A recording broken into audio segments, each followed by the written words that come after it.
Loneliness. How many of us can relate? Loneliness. I'm going to blast the trumpet in a noteworthy tone, so please do bear with me and hear the sound about an emotion that I'll play out in this symphony while laying out the book of perspective in hopes you pick up what I mean concerning the feeling of piercing loneliness, having no one who will truly intervene. See, lonesomeness can work in synergy after inviting a constituency, then impose much drama in harmful ways, like stress and despondency, as it has a strong tendency to inflict an emptiness real deep inside, and if allowed to roller coaster, it can take us on a long ride. Then traumatize our mind and heart to the point life's hard to cope. For instance, some have lost their loved ones, and in consequence, they gave up hope. Besides these cells, have you ever felt like you were locked inside a lonely box? Or what about thoughts of never being free because the system has so many blocks? See, chains and locks creates pessimists. So one becomes what they think. As we truly are what we eat, therein consume with the company we keep. Therefore, bad companies like water, everywhere, but not a drop to drink. The book of life says, two cannot walk together unless they do agree. Now think of times when needing a shoulder, so you attempt to contact home, only to be crushed by a recorded boulder that tells you to hang up the phone. Moreover, some trusted in a special woman, the one they loved so much, and she could always make him smile because she surely had that touch.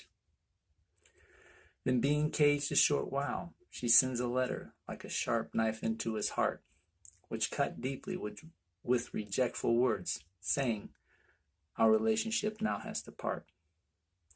This emotion can sap and then devastate when grief breaks into our place. So we must be strong to encounter this attack from the thief meeting us face to face. Thus, in this race we run in life, true companionship is a golden crown that's engraved with valuable words to encourage us when feeling down, and overlaid with a precious heart. Now that's a treasure there when it's found. A lesson I've learned to handle this feeling and live a content life of bliss is this: being free to my family, then meeting a lovely woman which will dismiss the deep loneliness. I wrote that in my chains when I was locked in prison. And I know that whether we're in prison physically or mentally, we can actually undergo a lot of loneliness.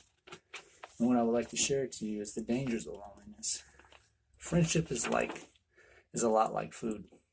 We need it to survive. Psychologists find that human beings have a fundamental need for inclusion in group life and for close relationships. By Hera Estroff Morano. Friendship is like food, etc. The upshot is we function best when the social need is met.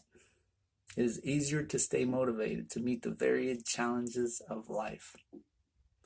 In fact, evidence has been growing that when our need for social relationships is not met, we fall apart mentally and even physically.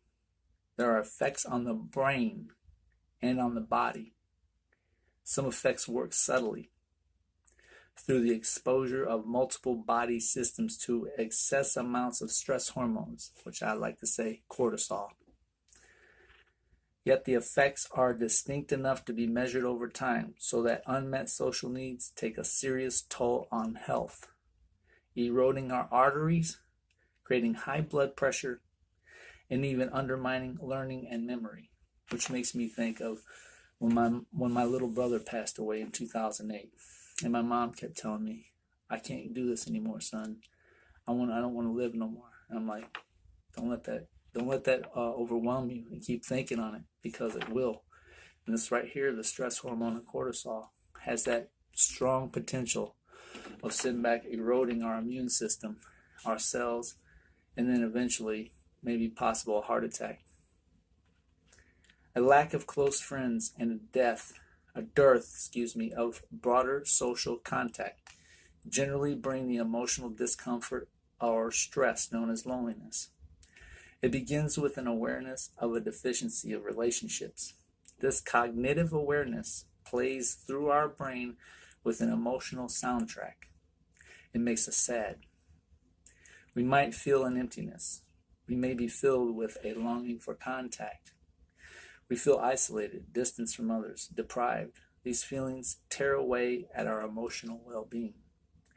Chronic loneliness is something else entirely.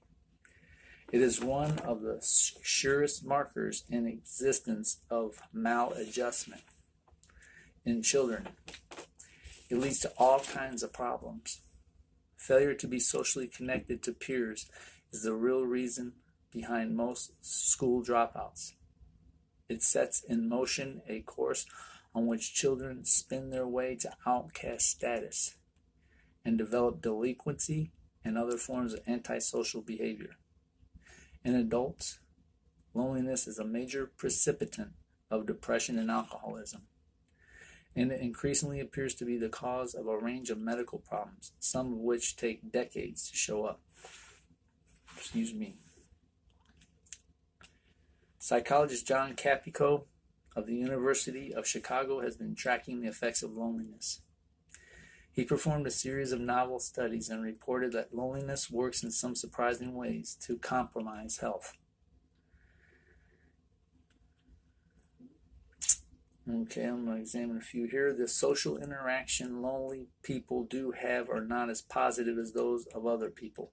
Hence, the relationships they do not buffer them from stress as relationships normally do. Loneliness raises levels of circulating stress hormones and levels of blood pressure. It undermines regulation of the circulatory system so that the heart muscle works harder and the blood vessels are subject to damage by blood flow turbulence.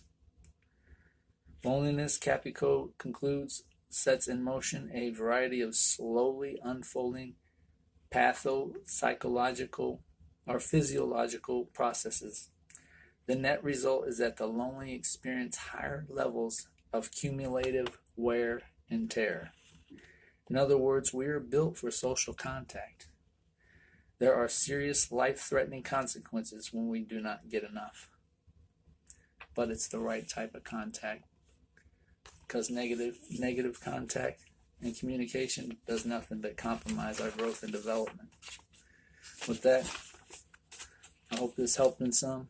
May peace and blessings be with you all. Bye-bye.